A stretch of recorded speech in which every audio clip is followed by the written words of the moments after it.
Okay दोस्तों, आज हम करेंगे आपकी केमिस्ट्री के पार्ट थर्ड। तो फर्स्ट क्वेश्चन में क्या कहता है कि अगर मैं कंसंट्रेशन जो एच आइन होता है, एच पॉजिटिव आइन आना यहाँ पे, ठीक है ना।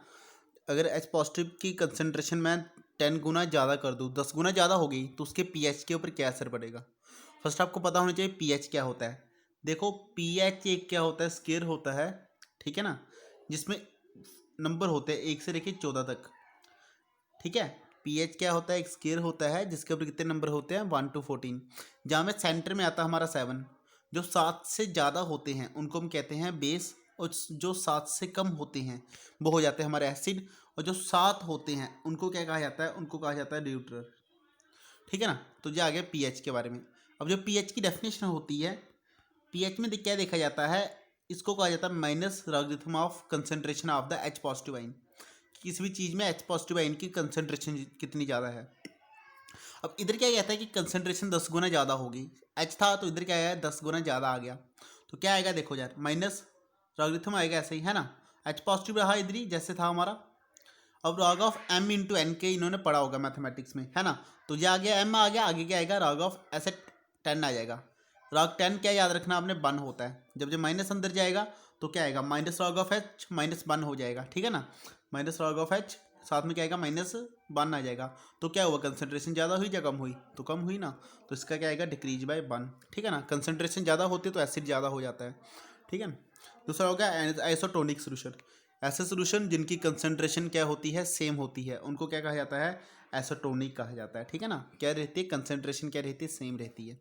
थर्ड क्या दिया हुआ है आपको, क्या था, वो केमिस्ट्री की ब्रांच जो किसके साथ स्टडी करती है, रिएक्शन के रेट के साथ और साथ में रिएक्शन के मैकेनिज्म के साथ। उस ब्रांच का नाम क्या होता है, उस ब्रांच का नाम होता है केमिकल किनेटिक्स। देखो जो हमारी ये होती है एनालिटिक्स केमिस्ट्री, ये क्या स्टडी करती है, ये मैट्रिक के स्ट्रक्चर के बारे में और उसके कंपोजिशन के बारे में स्टडी करती है, ठीक है। केमिकल किनेटिक्स, किनेटिक्स वर्ड का मीनिंग ही होता है मोशन, है ना। तो जब भी रिएक्शन होती है वो मोशन में होती है, कितना स्पीड हो रही है, कितनी धीरे हो रही है या कितनी फास्ट हो रही है, उसको हम क्या कहते हैं, केमिकल किनेटिक्स और किनेटिक्स। आगे थर्मोडायनेमिक, थर्मोमिन का गया हीट, तो जो हीट के बारे में स्टडी करेगी वो कहेगी थर्मोकेमिस्ट्री आएगी। फोर्थ क्या दिया हुआ, कहता है पिक्रिक एसिड। देखो पिक्रिक, पिक्रिक वर्ड होता है, ये एक जर्मन वर्ड से आया हुआ है जिसका नाम कहता है पिक्रोस। क्या होता है, पिक्रोस से आया हुआ है, ठीक है ना। तो जो हमारा पिक्रोस होता है, इसका नाम पिक्रिक एसिड के ऊपर आ, देखो जो पिक्रोस होता है उसका कड़वा टेस्ट होता है, कोड़ा ये होता, ठीक है ना। तो जिसकी वजह से क्या हो जाता है, जो पिक्रिक एसिड है ये भी कड़वा ही होता है, तो डैट इज वाई इसका नाम क्या पड़ गया, पिक्रिक एसिड पड़ गया, ठीक है ना। वैसे इसका जो आइयूपैक नेम होता है, ठीक है ना, वो होता है 2,4,6 ट्राइनाइट्रोफिरोल। क्या आंसर होता है इसका, 2,4,6 ट्राइनाइट्रोफिरोल, ठीक है। देखो ये आ गया बेंजीन रिंग, इसके ऊपर जब आ जाए ओ एच, बेंजीन रिंग के ऊपर क्या आ जाए जब ओ एच हो जाए, इसका नाम क्या बन गया अभी, इसका नाम होता है फीटोर। फिर अब कहता है 2,4,6 पे क्या है आपका, नाइट्रोफाइड। ये आगे 2 पोजीशन होती है, ये होती है 4 और ये होती है 6, 2,4,6, है ना। तो यहाँ पे क्या आएगा, NO2 आ जाएगा, ठीक है ना। ये था हमारा, तो इसका आंसर क्या आएगा, फर्स्ट पार्ट आएगा। हाँ, पिक्रिक एसिड किसके काम आता है, बम सम बनाने के काम आता है, बम बनाने के काम आता है, ठीक है ना। नेक्स्ट आ गया ग्लूकोज, जो डिटेक्ट होता है ग्लूकोज, है ना, शुगर चेक की जाती है यूरिन में, उसके लिए क्या यूज़ किया जाता है, ब्रेडी रीजन। क्या यूज़ किया जाता है, ब्रेडी रीजन किया जाता है, ठीक है ना। ब्रेडी रीजन को क्या कहते हैं, इसका नाम होता है DNPH। DNPH, डी मीन आ गया डाई, एन मीन क्या आ गया हमारा, nitro, di nitro. P mean क्या आ गया, पी को कहा जाता है फिदाइल। एच मीन क्या आ गया, हाइड्राजीन, ठीक है ना। जिसका नाम है ब्रेडी रीजन, किसके काम आता है, डिटेक्शन करता है शुगर की इन यूरिन, ठीक है। साथ में जो इसका रंग होता है ऑरेंज रंग का होता है, जी आपने याद रखना है। नेक्स्ट आ गया हमारा, इनमें से कौन सा इंसुलेटर होता है, इंसुलेटर होता है जिसमें करंट पास नहीं करेगा। देखो जो ग्रेफाइट होता है उसमें करंट पास कर जाता है, डायमंड, तो डायमंड क्या होता है, इंसुलेटर होता है। डायमंड में क्या होता है, कार्बन होता है जो, ठीक है, कार्बन की प्यूरेस्ट फॉर्म होती है, कार्बन के पास क्या होता है, 4 इलेक्ट्रॉन होते हैं बाहर। तो ये चारों इलेक्ट्रॉन आपस में क्या होते हैं, आगे आपस में जुड़े होते हैं दूसरे कार्बन के साथ, ठीक है ना। तो इसमें एक भी इलेक्ट्रॉन हमारे पास फ्री नहीं होता, जितने भी हैं सभी के सभी क्या हैं, मीन बॉन्ड बना रहे हैं, बट जो ग्रेफाइट होता है उसमें 3 ही बॉन्ड बनते हैं एक बार में, ठीक है। तो एक इलेक्ट्रॉन क्या रहता है, फ्री रहता है, जिसकी वजह से करंट होता है। ये तो आपने सुना होगा मीडियम की वायर भी होती है, तो उसमें करंट जाता है तभी क्या होती है, इसकी वायर बनाई जाती है। नेक्स्ट क्या दिया हुआ है आपको, कहता है इनमें से जो होता है रेडियस 6 ये कंपाउंड होता है, ठीक है ना, काफ़ी हार्ड होता है। ये किसके द्वारा बनता है ना, इसके बनाने के काम कौन आता है, एडिपिक एसिड आता है। ये दो से बनता है, एक तो हमें एडिपिक एसिड चाहिए होता है। एडिपिक एसिड क्या होता है, देखो इसका फॉर्मूला होता है COOH, ठीक है। सेंटर में क्या होता है हमारे CS2 होते हैं 4 बार, ठीक है। साथ में क्या आ गया COOH होता है, ठीक है। इसमें तो कितने हो गए, इसमें 6 कार्बन होते हैं, है ना, 1 4 इधर और एक ये, एक तो ये सही होता है और एक क्या चाहिए होता है, इसका नाम होता है hexa methyl, hexa diamine methyl, ये होता है। देखो इसमें भी कितने होते हैं, 4 कार्बन होते हैं, ठीक है। इन दोनों के मिक्सचर से क्या बनता है हमारा रेडियस 6 नाम क्या है इसका, 6 और 6। और डिप्पिक एसिड में भी कितने होते हैं, 6 कार्बन होते हैं, इसमें भी कितने 6 कार्बन है, ठीक है ना, ये हो गया। नेक्स्ट क्या था, इनमें से कौन सी जो एंटीबायोटिक के बारे में आपको बताया हुआ है, ऐसी दवाइयाँ जो क्या करती है, जो शरीर के अंदर जाके जो बैक्टीरिया पड़े होते हैं उनको मार देती हैं। एक करके वीडियो मैंने बात की थी आपकी, एंटी क्या नाम होता है उसका, जो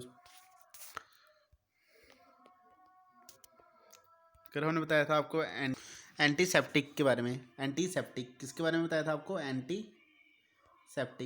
सेप्टिक इसके बारे में बताया था कि कोई भी सरफेस के ऊपर कोई भी होते हैं, जो भी बैक्टीरिया होते हैं उनको मार देते हैं, बट जब बैक्टीरिया अंदर जाएंगे तो एंटीसेप्टिक पिएंगे क्या, उसके लिए क्या होता है, एंटीबायोटिक होती हैं, ठीक है। बुखार की दवाई मैक्सिमम एंटीबायोटिक की होती हैं। हाँ, बट हमने जहाँ पे क्या बताना है, हमने वो दवाई बतानी जो एंटीबायोटिक है कौन है इनमें से।